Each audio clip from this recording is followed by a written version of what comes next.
Magandang buhay, narito naman tayo sa Faith On, Kapulisan, serbisyong paulit-ulit, pagmamahal ng walang hubas. Sabi nga po sa letter to the Hebrew, chapter 13, verse 5, dahil sa pag-ibig ng Diyos, tayo'y may katiyakang hindi niya tayo iiwan ni pababayaan.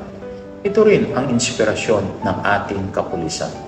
Sa kabila ng panganib at pagod, muli at muli silang bumabangon upang maglingkod sapagkat ang kanilang lakas at tapang ay nakahugat sa katiyakang hindi sila pababayaan ng Diyos. Hindi lang ito trabaho, ito ay misyon ng pag-ibig.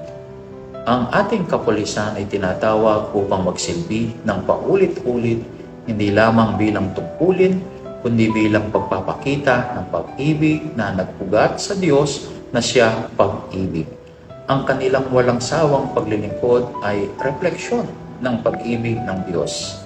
Hindi napapagod, hindi napukulang at laging handang mag-alay ng sarili para sa kapakanan ng iba. Kapag ang paglilingkod ay nakaugat sa Diyos, nagiging mas matibay, mas tapat at tunay na walang hubas. Sa pagmuli, samahan ninyo po ako sa isang maikling panalangin sa ating mga kapulisan. Sa ngalan ng Ama at ng Anak at ng Espiritu Santo. Amen. Panginoon, Ikaw na pag-ibig, patatagin mo ang aming mga kapulisan upang patuloy silang maglingkod ng tapat, may malasakit at may pusong nagmamahal. Amen. Sa ngalan ng Ama at ng Anak at ng Espiritu Santo. Amen.